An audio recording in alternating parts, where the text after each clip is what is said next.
Hello everybody, class 6 to 8 की बेटा worksheet आ गई है। वर्कशीट नंबर 27, 5 अगस्त 2020। अगर आपने लेट्स जीके को सब्सक्राइब नहीं किया है तो प्लीज़ सब्सक्राइब कीजिए बेटा चैनल को, ताकि आपको latest videos time to time मिलती रहें। अब हम आते हैं उस चीज़ पर जिसके बारे में हम डिस्कस करने के लिए आए हैं, that is the worksheet. Worksheet के बारे में डिस्कशन शुरू करने से पहले एक और बात, अगर आपने ये वर्कशीट इंग्लिश में नहीं की तो कोई फ़ायदा ही नहीं होगा बच्चे। आपको ये वर्कशीट एसएसटी की नोटबुक में करनी है हिंदी मीडियम में, और इंग्लिश मीडियम वाली वर्कशीट आपको इंग्लिश की नोटबुक में करनी है, और इस चैनल पर दोनों ही अपलोडेड हैं। ध्यान से देखिए और ध्यान से सुनिए। भारत एक संघीय शासन व्यवस्था वाला देश है, यानी कि एक ऐसा देश है जहाँ पर अलग अलग लेवल की सरकार मिलती है। आपको केंद्र में यानी पूरे भारत के लिए एक सरकार है, आपके राज्य के लिए अलग सरकार है, और आपके शहर के लिए, आपके ब्लॉक के लिए, आपके वार्ड के लिए अलग तरह की सरकार बनाई गई है। यानी कि जैसे देखिए, आपके स्कूल में एक प्रिंसिपल मैडम होती हैं, वो हैं देश के प्रधानमंत्री जैसे।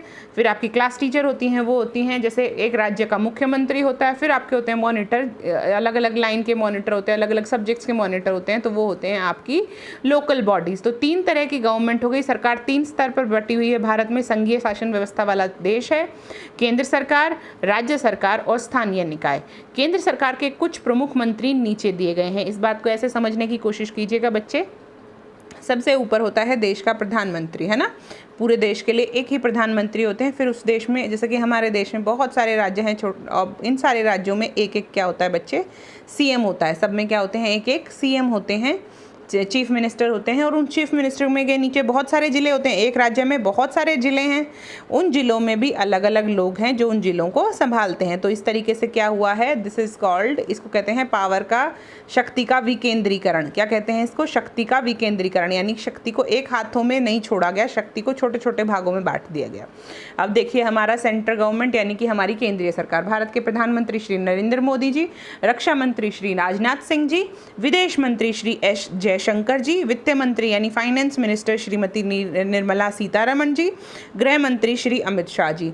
इनके नाम आप इंग्लिश में भी लिखेंगे और हिंदी में भी। और डिपार्टमेंट है, प्रधानमंत्री इज प्राइम मिनिस्टर, रक्षा मंत्री इज डिफेंस मिनिस्टर, विदेश मंत्री क्या होते हैं, एक्सटर्नल अफेयर्स मिनिस्टर, वित्त मंत्री क्या होते हैं बेटा, मिनिस्ट्री ऑफ फाइनेंस यानी फाइनेंस मिनिस्टर, और गृह मंत्री होते हैं यानी कि होम मिनिस्टर, यानी कि गृह का संभालते हैं। हमारे देश में अगर कोई कलह होगी, देश में अंदरूनी तौर पर अगर कोई कलह होगी तो गृह मंत्री संभालेंगे।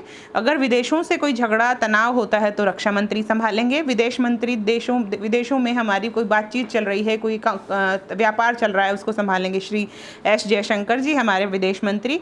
और अगर हमारे विदेश में कोई पैसे को लेकर कोई और तरह की बजट पेश करना, रेल का बजट कैसा होगा और सब तरह के बजट कैसे होंगे, उनका एक ही उनका लेखा जोखा रखती हैं श्रीमती निर्मला सीतारमण जी। अब ये आ गया। अब ये देखिए, हमने केंद्र सरकार, सबसे ऊपर वाली सरकार। अब हम आते हैं दिल्ली राज्य के बारे में अलग अलग जानकारी, यानी अब हम आते हैं हमारे राज्य पर। हम किस राज्य में रहते हैं, वैसे हम एक केंद्र शासित प्रदेश में रहते हैं जिसका नाम है दिल्ली। अब इस केंद्र शासित प्रदेश की जो विभिन्नताएं हैं, जो यहाँ की विशेषताएं हैं, उसको देखते हुए, जहाँ पर जब जनसंख्या बहुत ज़्यादा बढ़ गई तो हमारे देश के संविधान ने ये तय किया कि दिल्ली में भी एक चीफ मिनिस्टर की ज़रूरत है, यानी कि एक मुख्यमंत्री की ज़रूरत पड़ेगी, क्योंकि बिना मुख्यमंत्री के इतने बड़े केंद्र शासित प्रदेश को संभालना सिर्फ एलजी के बस की बात नहीं होगी। दिल्ली में जो केंद्र शासित प्रदेश होते हैं बेटा, जितने भी, वहाँ पर एलजी होते हैं। एलजी मतलब ल्यूटिनेंट गवर्नर, यानी लेफ्टिनेंट गवर्नर बोला जाता है, बट लिखा ल्यूटिनेंट गवर्नर जाता है। तो वो होते हैं एलजी होते हैं। सारी यूनियन टेरिटरीज में, सारे केंद्र शासित प्रदेशों में वो होते हैं। और अब केंद्र शासित प्रदेशों की संख्या भी बदल गई है, उसको भी ध्यान से पढ़ेंगे। अभी देखते हैं देश में कितने केंद्र शासित प्रदेश हैं। मुख्यमंत्री श्री अरविंद केजरीवाल जी हैं। खाद्य और आपूर्ति मंत्री कौन है, खाद्य और आपूर्ति मंत्री हैं इमरान हुसैन।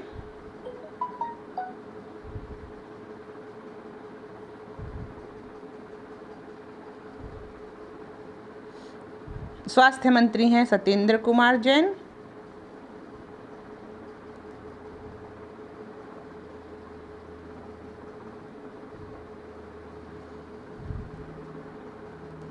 शिक्षा मंत्री हम सब जानते हैं, शिक्षा मंत्री को हमारे मनीष सिसोदिया जी, जो हमारे विद्यालयों में कई बार आते हैं।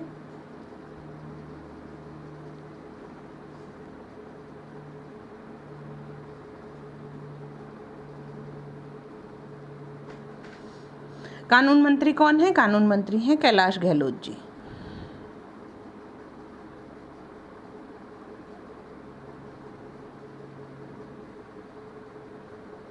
ठीक है बच्चे, ये है आपकी दिल्ली की सरकार। अब मैं आपको बताती हूँ कितने केंद्र शासित प्रदेश हैं अभी भारत में।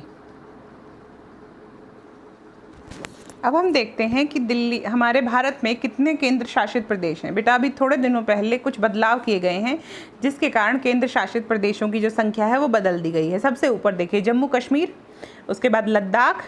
जम्मू कश्मीर और लद्दाख, पहले ये जम्मू कश्मीर एक राज्य होता था लेकिन अब ये एक राज्य नहीं रहा। अब इसको क्या बना दिया गया है, इसको दो हिस्सों में तोड़कर, यानी जम्मू कश्मीर और लद्दाख को दो केंद्र शासित प्रदेशों में डिवाइड कर दिया गया। उसके बाद आपकी दिल्ली है, फिर हरियाणा और पंजाब की राजधानी है चंडीगढ़। उसके बाद Daman and Diu and Dadra and Nagar Haveli, Dadra Nagar Haveli और दमन दीव दो यूनियन टेरिटरीज होती थी, अब उनको मिलाकर एक कर दिया गया है। कितनी हो गई देखिए, एक जम्मू कश्मीर, दो लद्दाख, तीन चंडीगढ़, चार दिल्ली, पाँच दमन एंड दीव दादरा एंड नगर हवेली। छठे नंबर पर लक्षद्वीप, लक्षद्वीप है जो अरब सागर में हमारे द्वीप समूह है, उसको कहते हैं लक्षद्वीप, इसकी राजधानी है कवरत्ती। और पुडुचेरी, पुडुचेरी भी, अब देखिए दिल्ली और पुडुचेरी, एक बात बताती हूँ अभी पुडुचेरी के बारे में। उसके बाद है अंडमान निकोबार। तो कितने हो गए बच्चे, देखो तीन, तीन छः और दो आठ। अब भारत में 8 केंद्र शासित प्रदेश हैं। कितने, 8 केंद्र शासित प्रदेश हैं। और यहाँ पर दिल्ली और पुडुचेरी दो ऐसे केंद्र शासित प्रदेश हैं जहाँ पर इलेक्शन भी होते हैं, यानी कि यहाँ पर एलजी होता है जो कि सेंट्रल गवर्नमेंट यानी केंद्र सरकार देती है, पर यहाँ पर लोग मिलकर अपना मुख्यमंत्री भी चुनते हैं। चलिए चलते हैं, अब मिलेंगे अगली वर्कशीट में। बेटा आई होप आपको सारी बातें समझ में आई होंगी। अगर नहीं समझ में आई होंगी तो पूछिएगा, कमेंट कीजिएगा, अपने टीचर से बात करिए। सबसे मेन मकसद है आपका ज़िंदगी में आगे बढ़ना और पढ़ना, इसीलिए रोज़ की रोज़ सारी वर्कशीट्स में करके भेजती हूँ। पूरे के पूरा काम कीजिए, इंग्लिश में भी कीजिए, हिंदी में भी कीजिए, चीज़ों को रिवाइज़ कीजिए। नहीं समझ में आए पूछिए, क्योंकि बेशक आप घर पर हैं लेकिन आपका लर्निंग का सेशन नहीं रुकना चाहिए, आपकी सीखने की प्रक्रिया कभी नहीं रुकनी चाहिए। तो बेटा keep smiling, keep rocking, take care, bye bye.